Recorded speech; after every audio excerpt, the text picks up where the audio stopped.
नमस्कार।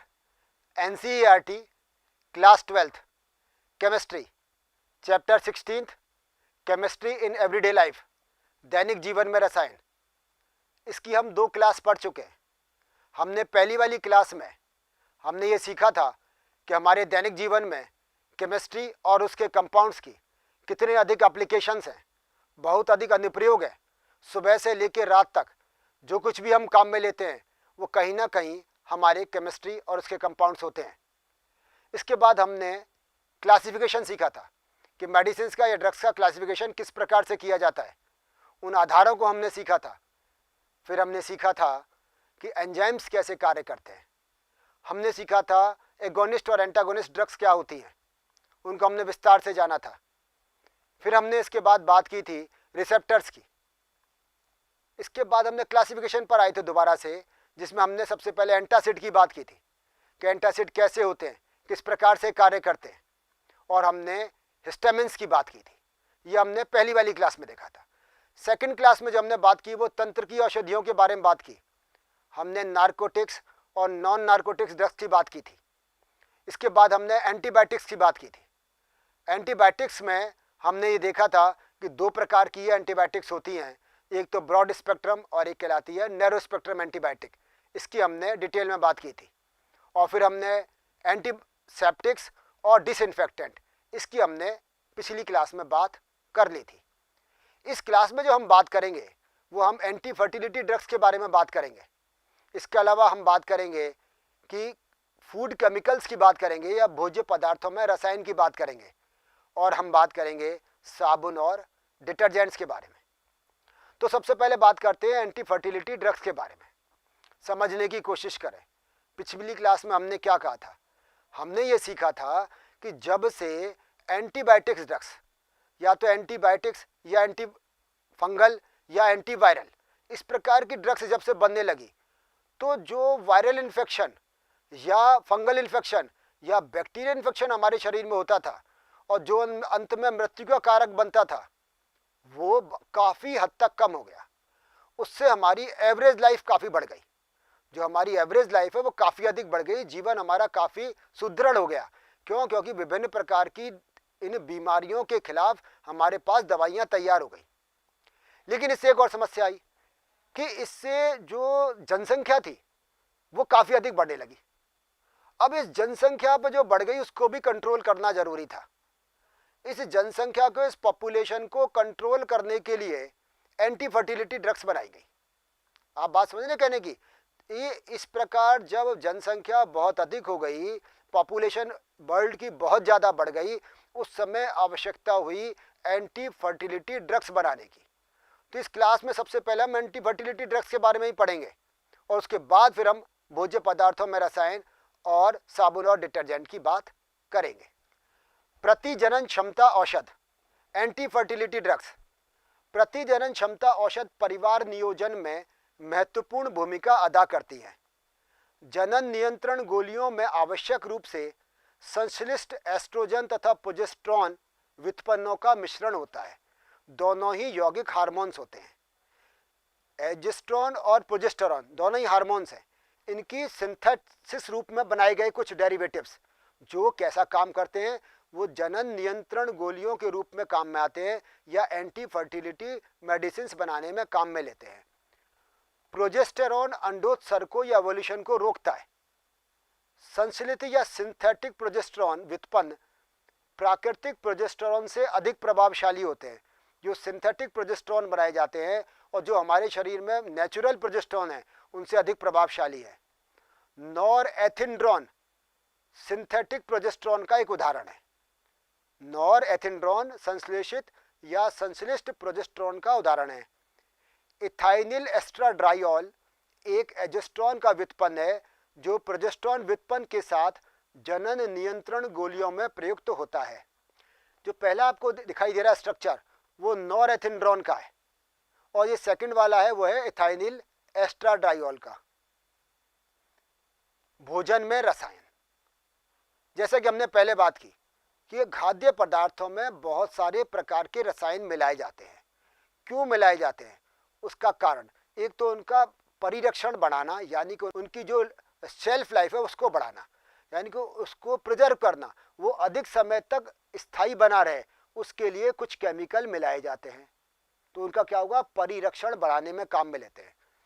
आकर्षण बढ़ाने के लिए, वो देखने में अच्छे दिखें, उसके लिए बहुत सारे प्रकार के कलर्स मिलाए जाते हैं। तीसरा क्या, गुणवत्ता, पौष्टिक गुणवत्ता में संवर्धन करना, उनकी क्वालिटी इंप्रूव करना, उनकी न्यूट्रिशनल वैल्यू बढ़ाने के लिए भी बहुत सारे रसायन भोज्य पदार्थों में मिलाए जाते हैं। खाद्य पदार्थों में मिलाए जाने वाले खाद्य योजकों या फूड एडिटिव्स के निम्नलिखित वर्ग हैं।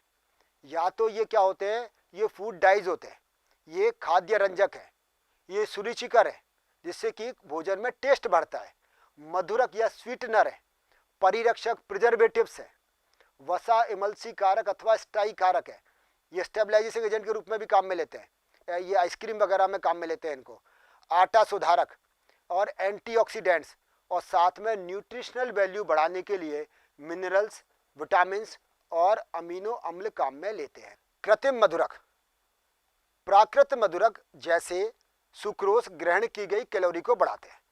अब देखो, ये नेचुरल स्वीटनर है, सुक्रोज गन्ने से मिलता है, हम मालूम है, चुकंदर से मिलता है।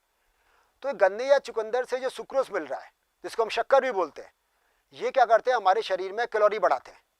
ये डायबिटिक पेशेंट्स नहीं ले सकते, क्योंकि डायबिटिक पेशेंट्स में यदि ब्लड में शुगर की मात्रा ज़्यादा हो गई तो उनके लिए हानिकारक है। तो ऐसी स्थिति में आर्टिफिशियल स्वीटनर काम में लेते हैं, नेचुरल स्वीटनर काम में नहीं लेते। तो आर्टिफिशियल स्वीटनर की विशेषता ये होती है कि हमारे शरीर में, हमारी बॉडी में ये एब्जॉर्ब नहीं होते और ये यूरिन के थ्रू ऐसे के ऐसे बाहर निकल जाते हैं बिना परिवर्तित हुए। तो सुक्रोज हमारे शरीर में कैलोरी बढ़ा रहा है, ये कैलोरी भी नहीं बढ़ाएंगे, कैलोरी का मान भी इनका बहुत कम होगा और ये हमारी बॉडी में एब्जॉर्ब भी नहीं होंगे, लेकिन इनकी जो स्वीटनिंग एजेंट हैं, ये या इनकी जो मीठापन है वो सुक्रोज की तुलना में बहुत अधिक होता है। तो ऑर्थोसल्फोबेंजीमाइड, जिसे सैक्रीन कहते हैं, वो क्या है, एक आर्टिफिशियल स्वीटनर है। यह सुक्रोज से 550 गुना अधिक मीठी होती है।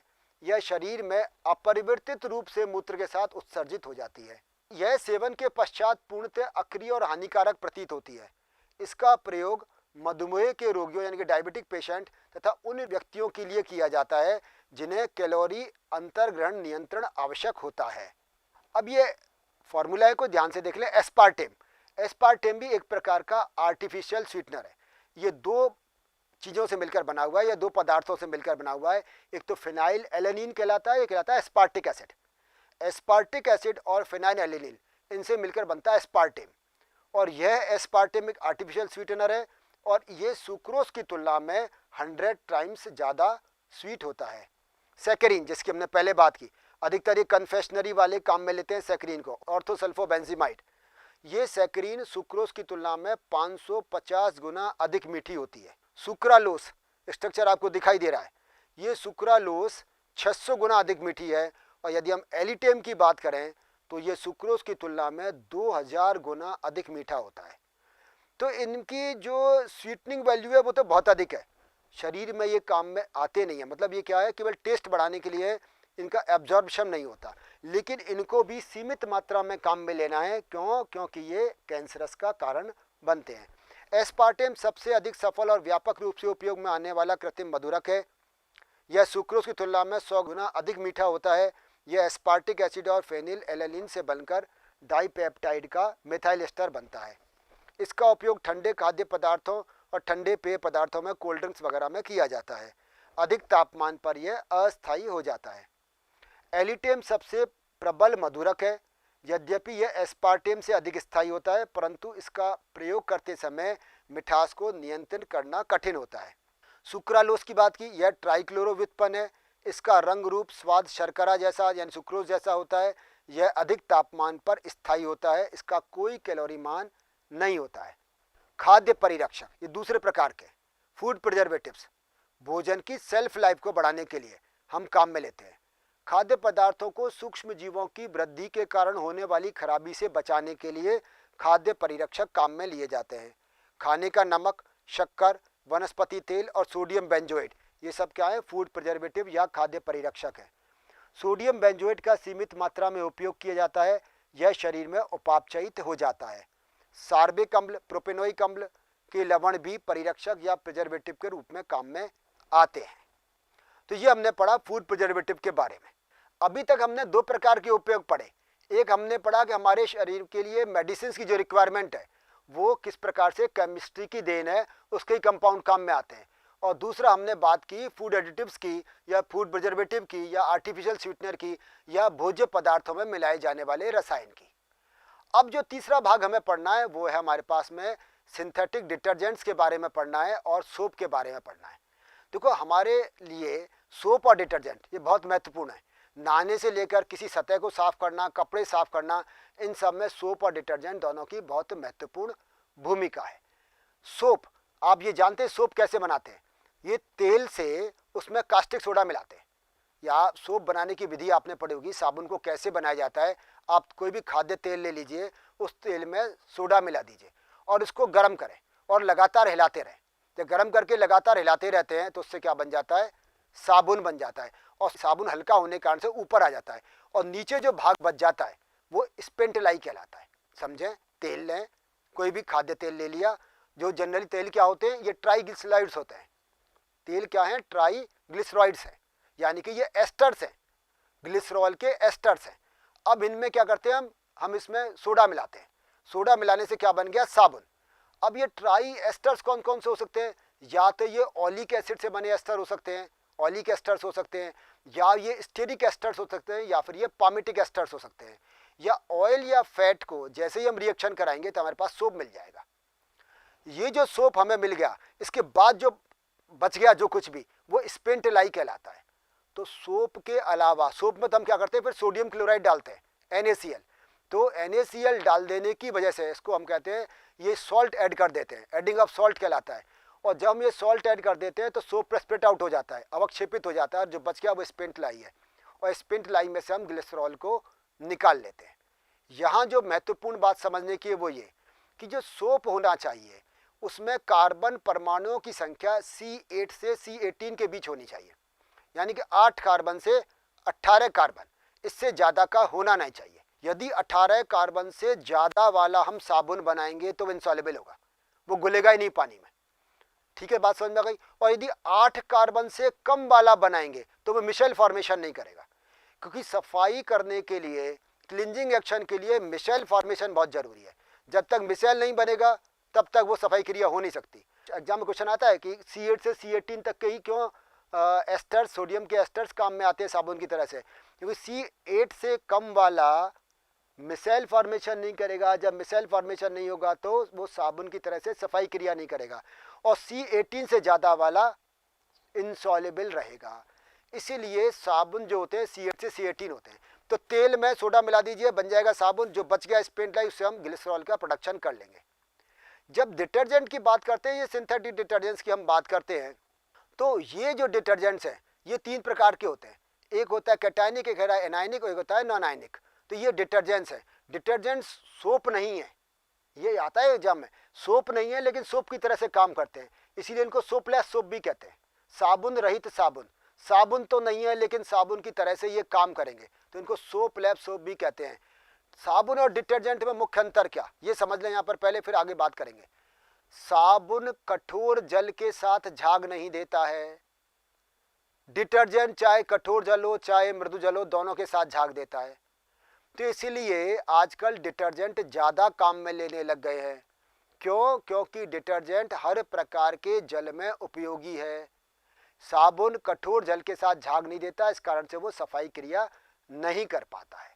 अब हम डिटेल में पढ़ते हैं साबुन और डिटर्जेंट को या शोधन अभिकर्मक को। शोधन अभिकर्मक 2 प्रकार के अपमार्जक शोधन अभिकर्मक की तरह प्रयुक्त होते हैं। यह साबुन और संश्लेषित अपमार्जक या सिंथेटिक डिटर्जेंट्स हैं। यह जल के शोधन गुण को बढ़ाते हैं।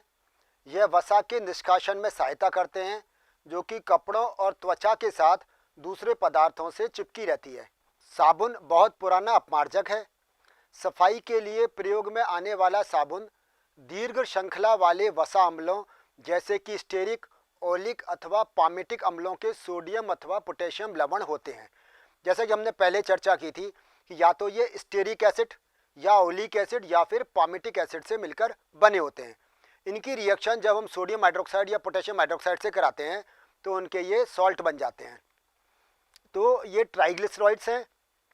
ट्राइग्लिसराइड्स में जब रिएक्शन कराएंगे सोडियम अथवा पोटेशियम हाइड्रोक्साइड से तो सोडियम स्टीरिएट अथवा पोटेशियम स्टीरिएट, सोडियम ओलिएट, पोटेशियम ओलिएट अथवा सोडियम पामीटेट और पोटेशियम पामीटेट बन जाते हैं। सोडियम लवण वाले साबुन वसा को सोडियम हाइड्रोक्साइड के जलीय विलयन के साथ गर्म करके बनाते हैं। इस अभिक्रिया को साबुनीकरण कहते हैं। ये भी एग्जाम में पूछते हैं। सैपोनिफिकेशन क्या है कि जब ट्राइग्लिसराइड की रिएक्शन आपको दिखाई दे रही है यहाँ पर, ये ग्लिसरॉल एस्टर स्टीरिक अम्ल से मिलकर बना है। स्टीरिक अम्ल की ग्लिसरॉल एस्टर या इसको ट्राइग्लिसराइड भी कहते हैं। इस ट्राइग्लिसराइड की रिएक्शन जब हम सोडियम हाइड्रोक्साइड से करा रहे हैं तो 3 मोल तो सोडियम स्टीरिएट बन रहा है जो साबुन है। ये क्या है? साबुन। और साथ में ग्लिसरॉल बन रहा है। तो जैसे मैंने आपसे पहले चर्चा की थी कि तेल अथवा वसा, इसको किसी बड़े पात्र में ले लीजिए, इसमें सोडा डालिए यानी कि सोडियम हाइड्रोक्साइड, गर्म कीजिए। गर्म करने पर क्या होगा कि साबुन बन जाएगा। सोडियम क्लोराइड डालें, साल्टिंग आउट इफेक्ट होगा, यहाँ पर सोडियम प्रेसिपिटेट आउट हो जाएगा और ऊपर की तरफ आ जाएगा। और बचा हुआ जो पदार्थ रह गया जिसे स्पेंट लाई कहते हैं, उसमें जो मुख्य पदार्थ होता है वो क्या होता है? ग्लिसरॉल। ये पूरी प्रक्रिया क्या कहलाती है? सैपोनिफिकेशन या साबुनीकरण कहलाती है। तो इस अभिक्रिया को आप याद कर लीजिए। इस अभिक्रिया में वसा अम्ल की एस्टर अपघटित हो जाती है और प्राप्त हुआ साबुन कोलाइडी अवस्था में रहता है। इस विलयन में सोडियम क्लोराइड डालते हैं और साबुन को अवक्षेपित कर लेते हैं। साबुन के प्रकार। साबुन वसा अथवा तेल को उपयुक्त घुलनशील हाइड्रोक्साइड के साथ उबालकर बनाते हैं। जैसे कि हमने पहले चर्चा की थी, तेल अथवा वसा को एक बड़े पात्र में ले लेते हैं। उसमें क्या करते हैं? हम कोई भी सोडियम अथवा पोटेशियम हाइड्रोक्साइड डाल देते हैं, उसको उबालते हैं, साबुन बन जाता है। अब ये जो साबुन है इसका यदि हम लें पोटेशियम सॉल्ट, हम इसमें क्या करें? पोटेशियम सॉल्ट लें और उसके साथ उसमें जो अधिक क्षार मिलाया गया है सोडियम अथवा पोटेशियम हाइड्रोक्साइड, उसको बाहर निकालें, एक सीमित मात्रा में ही, कैलकुलेटेड अमाउंट में ही रहने दें, तो वो साबुन नहाने के काम में आता है। इस नहाने के साबुन में इसको आकर्षक बनाने के लिए उसमें अलग अलग कलर के कलर मिलाए जाते हैं, इसमें रंग मिलाए जाते हैं और साथ में सुगंध या परफ्यूम्स डाले जाते हैं। पानी में तैरने वाले साबुन बनाने के लिए उन्हें कड़ा होने तक पहले उसमें वायु के छोटे छोटे बुलबुले विस्पंदित किए जाते हैं। ट्रांसपेरेंट सोप आपने देखा होगा आते हैं, तो पारदर्शी साबुन बनाने के लिए इसमें इथेनॉल मिलाते हैं और फिर विलायक के आधिक्य में इनको वाष्पित करके बनाया जाता है। मेडिसिनल पॉइंट ऑफ व्यू से साबुन आपने देखा होगा कई आते हैं, उनमें औषधीय पदार्थ वाले गुण डाले जाते हैं और साथ में इनमें स्मेल को हटाने के लिए डिओड्रेंट्स मिलाए जाते हैं। दाढ़ी बनाने वाले साबुन यानी शेविंग वाले जो सोप है या क्रीम है, उनको जल्दी से सूखने से बचाने के लिए इनमें ग्लिसरॉल मिलाते हैं। इनमें रोजिन नामक गोंद भी डाली जाती है जिसमें सोडियम रोजिनेट होता है जो अधिक मात्रा में झाग देता है। साबुन के पाउडर तथा मार्जन साबुन में कुछ साबुन मार्जक जैसे कि झामक चूर्ण, बारीक रेत अथवा सोडियम कार्बोनेट मिलाते हैं या ट्राई सोडियम फॉस्फेट जैसे बिल्डर मिला लेते हैं। ये बिल्डर क्या करते हैं? साबुन को गलने से बचाते हैं और साबुन की क्रियाशीलता को बढ़ा देते हैं। कठोर जल के साथ साबुन काम क्यों नहीं करते? जब हमने शुरू में चर्चा की थी, हमने कहा था कि ये साबुन कठोर जल के साथ काम नहीं करते हैं। डिटर्जेंट कठोर अथवा मृदु दोनों जल के साथ काम करते हैं। अब है क्या, इसको समझने की कोशिश करो। जो हार्ड वाटर है या कठोर जल में, उसमें कैल्शियम और मैग्नीशियम के क्लोराइड्स और सल्फेट्स होते हैं। कठोर जल में या हार्ड वाटर में कैल्शियम और मैग्नीशियम के क्लोराइड्स और सल्फेट्स होते हैं। अब है क्या कि जब इनमें साबुन मिलाएंगे, साबुन क्या, सोडियम स्टीरेट, सोडियम पामीटेट ये मिलाएंगे या पोटेशियम मिलाएंगे, तो क्या करेगा? वो रिप्लेस कर देगा और कैल्शियम स्टीरेट या मैग्नीशियम स्टीरेट या कैल्शियम पामीटेट या मैग्नीशियम पामीटेट बन जाएगा। सोडियम अथवा पोटेशियम की जगह क्या आ गया? कैल्शियम और मैग्नीशियम आ गया और वो स्कम के रूप में, एक मलफेन के रूप में उस पदार्थ पर जम जाएगा। बात समझने की फिर कोशिश करो। हमारे पास कोई भी कपड़े की सतह है, उसको हमें साफ करना है, उस पर कोई ग्रीस, चिकनाई, गंदगी वगैरह लगी हुई है। अब हमारे पास पानी कौन सा है? जिसमें कठोर जल है, उसमें क्या है? कैल्शियम और मैग्नीशियम है। साबुन लगाया, झाग नहीं आ रहे। क्यों नहीं आ रहे? क्योंकि साबुन में जो सोडियम पोटेशियम था वो तो चला गया पानी में, जल में, और जल का जो कैल्शियम और मैग्नीशियम थे वो साबुन के साथ चिपक गए और ये बन गए अघुलनशील। ये घुल नहीं रहे और उस पर कपड़े पर चिपक जाते हैं, वो साफ नहीं हो पाता। कब तक? जब तक कि सारे साबुन में जितने कैल्शियम और मैग्नीशियम आयन खत्म नहीं हो जाएंगे, तब तक साबुन क्लींजिंग एक्शन या सफाई क्रिया नहीं करेगा। तो साबुन कठोर जल के साथ इसलिए काम नहीं करता क्योंकि वहाँ पर स्कम फॉर्मेशन हो जाता है। यह अघुलनशील साबुन मलफेन की तरह पानी से अलग हो जाता है, जो शोधन अभिकर्मक के कार्य को बेकार कर देता है। देखो जैसे मानो सोडियम स्टीरिएट है C17H35COONA, कैल्शियम क्लोराइड, जैसे मैंने कहा कि कठोर जल में कैल्शियम अथवा मैग्नीशियम के क्लोराइड्स और सल्फेट्स होते हैं। कैल्शियम क्लोराइड से रिएक्शन करेगा तो कैल्शियम स्टीरिएट बन जाएगा। ये कैल्शियम स्टीरिएट इनसॉल्युबल है, ये उस कपड़े की सतह पर या उस फर्श की सतह पर चिपक जाएगा और ये सोडियम कहाँ चला गया, पानी में चला गया। तो अब ये जो बना, ये जो अघुलनशील, वो उसको क्या करेगा, वो उसको सफाई क्रिया होने से रोकेगा। इसलिए साबुन कठोर जल के साथ झाग नहीं देता, तो इसको रोकने के कारण से ये सफाई क्रिया नहीं कर पाएगा और उस पर एक मलफेन की तरह से जम जाएगा। तो डिटर्जेंट केवल काम करते हैं ऐसे केस में जब कठोर जल होता है। वास्तव में अच्छी धुलाई में रुकावट डालते हैं क्योंकि ये अवक्षेप कपड़ों के ऊपर चिपचिपे पदार्थ की तरह चिपक जाता है। सिंथेटिक डिटर्जेंट संश्लिष्ट अपमार्जक शोधन अभिकर्मक हैं जिसमें साबुन के सभी गुण होते हैं, परंतु ये वास्तव में साबुन नहीं होते। जैसे हमने पहले समझा था कि ये सोपलेस सोप है। यह मृदु तथा कठोर जल दोनों में काम में लेते हैं और यह कठोर जल के साथ भी झाग देते हैं। ये 3 प्रकार के होते हैं सिंथेटिक डिटर्जेंट्स। एनायनिक भी होते हैं, कैटायनिक भी होते हैं और नॉन आयनिक भी होते हैं। एनायनिक डिटर्जेंट्स, अब एनायनिक डिटर्जेंट्स क्या है, देखो ये लॉन्ग हाइड्रोकार्बन चेन है और लॉन्ग हाइड्रोकार्बन चेन का जो इनका अंतिम सिरा है वो एनायनिक होगा और उनसे सोडियम अथवा पोटेशियम आयन जुड़े हुए होंगे। तो ऋणायनी अपमार्जक लंबी श्रृंखला वाले अल्कोहल अथवा हाइड्रोकार्बन के सल्फोनेटेड व्युत्पन्न होते हैं। दीर्घ श्रृंखला वाली अल्कोहल को सांद्र सल्फ्यूरिक अम्ल से अभिक्रिया कराने से एल्किल हाइड्रोजन सल्फेट बनते हैं जिन्हें क्षार से उदासीन करके ऋणायनी अपमार्जक बनाते हैं। इसी प्रकार alkyl benzene sulphonate alkyl benzene sulphonic अम्लों को क्षार के साथ उदासीन करके बनाया जाता है।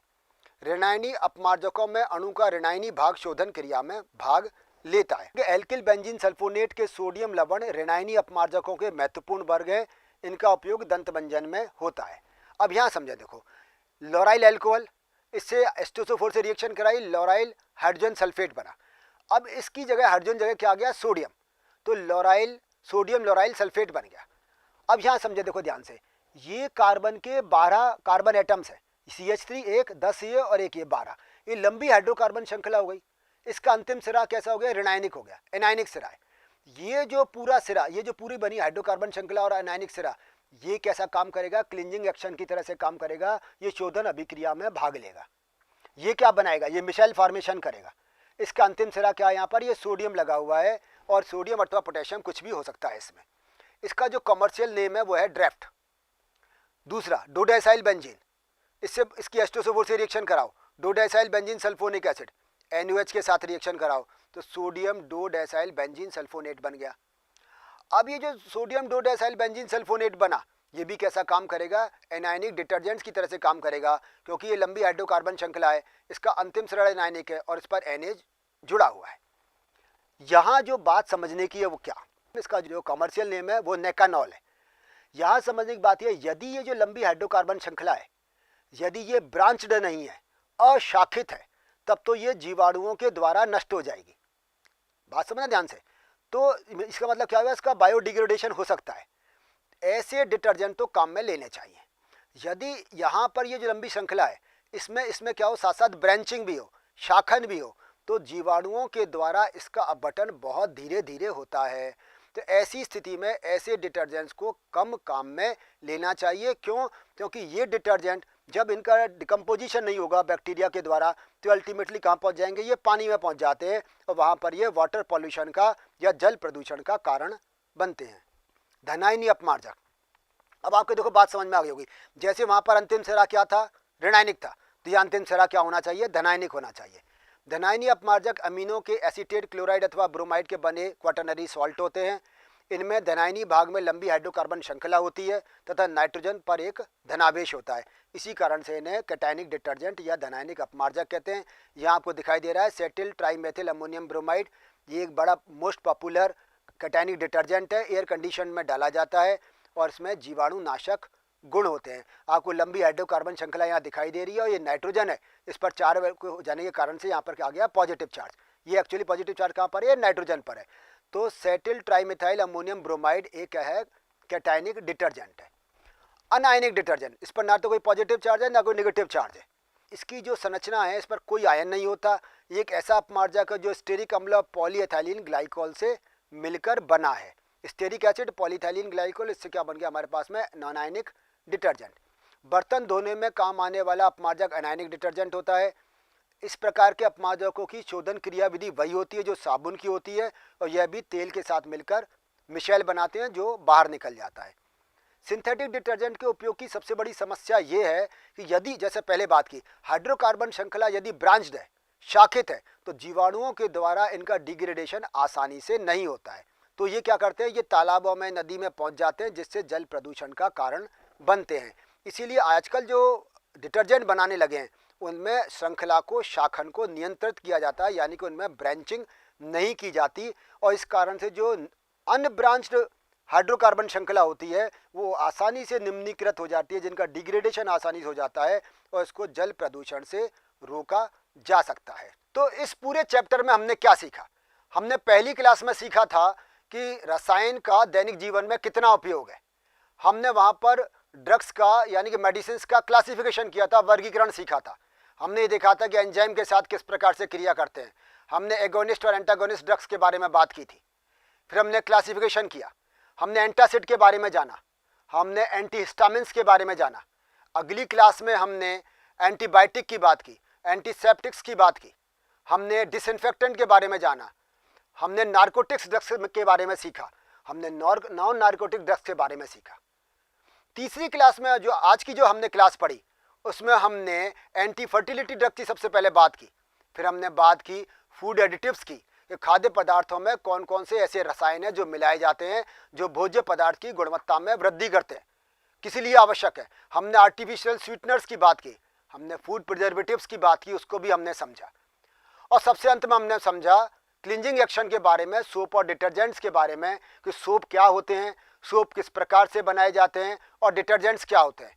सोप और डिटर्जेंट में हमने अंतर सीखा कि सोप केवल मृदु जल के साथ काम कर सकते हैं, डिटर्जेंट्स हार्ड वाटर और सॉफ्ट वाटर, यानी कठोर और मृदु जल दोनों के साथ काम में आ सकते हैं। ये हमने सीखा। तो इस प्रकार से सोप कैसे काम करता है, सोप किस प्रकार से बनता है, साबुनीकरण की अभिक्रिया क्या है, साबुन, विभिन्न प्रकार के साबुन कौन कौन से होते हैं, किस प्रकार से बनाए जाते हैं। डिटर्जेंट 3 प्रकार के होते हैं, एनायनिक डिटर्जेंट, कैटायनिक डिटर्जेंट और अनायनिक डिटर्जेंट। तो ये हमने सारा इस वाली क्लास में सीखा। तो इस पूरे चैप्टर में हमने दैनिक जीवन में काम में आने वाले रसायन, और विशेष है जिसमें हम औषध की हमने बात की, हमने ड्रग्स की बात की, हमने उसके अलावा फूड प्रिजर्वेटिव्स की बात की, खाद्य पदार्थों में रसायन की बात की, और सोप और डिटर्जेंट की बात की, उसको हमने बहुत गहराई से सीखा है। मैं वापस से वही बात कह रहा हूँ कि सुबह से लेकर शाम तक आप जितने भी चीज़ों से इंटरेक्शन करते हैं, आप एक बार गौर कीजिए। आज से आप जब जाएं आसपास कहीं देखें तो हर जगह आपको केमिस्ट्री दिखाई देगी। केमिस्ट्री की बहुत ज़्यादा एप्लीकेशंस हैं। यहाँ हमने उसको बहुत सीमित मात्रा में पढ़ा है, लेकिन अगर आप दैनिक जीवन में देखेंगे केमिस्ट्री के हमें बहुत सारे उपयोग, अनुप्रयोग दिखाई देते हैं। तो हमने बहुत कुछ इस चैप्टर में सीखा है। अब मिलेंगे हम फिर और दूसरी क्लास में एक नए चैप्टर के साथ। तब तक के लिए नमस्कार।